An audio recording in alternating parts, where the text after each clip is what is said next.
Hi పిల్లలు, అందరూ ఎలా ఉన్నారు? రేణిగుంట హాయ్ మా వ్లాగ్స్ ఛానల్కి స్వాగతం. ఎక్కడైతే నేను మన తోటలో అంటే టెర్రస్ గార్డెన్లో వచ్చిన ఆకుకూరని విడిపిస్తూ ఉన్నాను.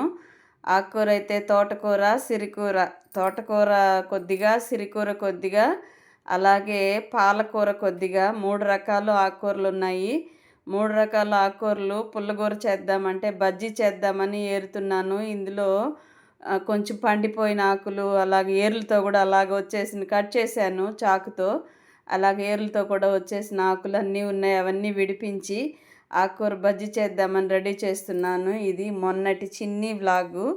ఇదైతే చూసి అమ్మమ్మకి, బామ్మకి చూసి లైక్ చేస్తారని ఛానల్లో కొంచెము హైప్ పాయింట్స్ కూడా ఇస్తారని ఆశిస్తున్నాను. ఇక్కడైతే కాకరకాయ ఫ్రైకి రెడీ చేస్తున్నాను ఫ్రెండ్స్. అండ్ పిల్లలు ఇక్కడైతే జీలకర్ర వేసాను, కొద్దిగా ఆవాలు వేసాను, పచ్చిశనగపప్పు కొద్దిగా వేసాను. పచ్చిశనగపప్పు అంటే ఈ ఫ్రైలో కొంచెం కరకరలాడుతూ క్రిస్పీగా పంటికి తగులుతూ ఉంటే బాగుంటుందని కొన్ని ఫ్రైలకి ఇలాగ వేస్తూ ఉంటాను నేను. కొద్దిగా పసుపు వేసాను, కొద్దిగా సాల్టు, 2 వేసి కొంచెం కలిపేసి మూత పెట్టేసామనుకోండి, త్వరగా సిమ్లో పెట్టామంటే త్వరగా మగ్గుతుంది.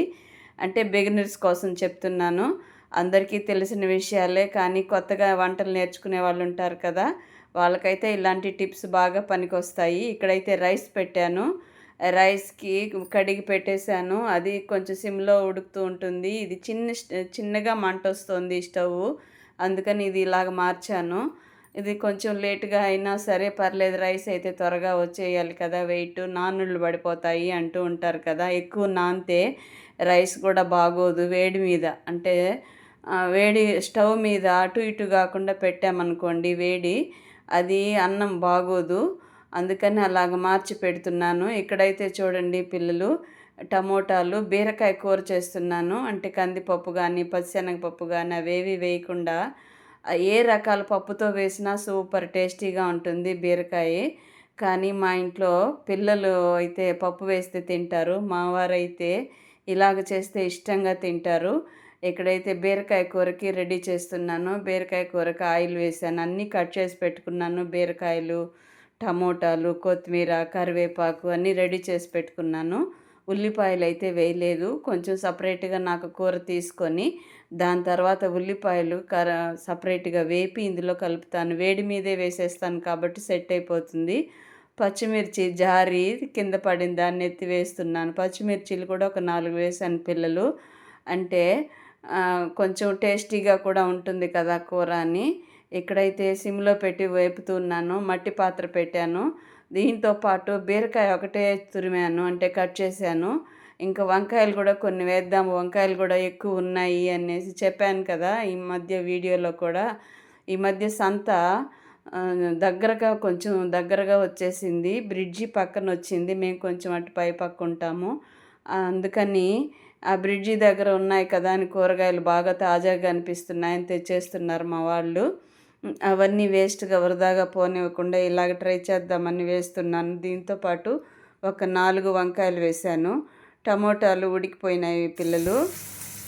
అండ్ ఫ్రెండ్స్ అంటే 2 రకాలుగా అన్ని రకాలుగా చూస్తూ ఉంటారు. మనవాళ్ళు, మనవరాళ్ళు, పిల్లలు, స్నేహితులు, అన్ని రకాల వ్యక్తులు చూస్తారు కదా.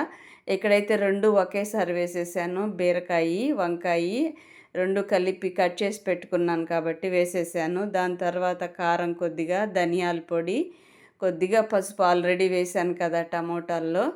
అలాగ వేసేసి కలిపి కొద్దిగా వాటర్ వేసాను. వాటర్ వేసామనుకోండి రైస్లోకి, రోటీలోకి అన్నిటికీ పనికొస్తుంది. అంటే ఆల్రెడీ బీరకాయ కొంచెం నీటి శాతం ఎక్కువ కదా, అలా కలిపామనుకోండి, కొంచెం వాటర్ వేసామంటే ఉడికే లోపల సరిపోతుంది. కాకరకాయ కూడా వేడిగా అంటే వేగిపోయింది.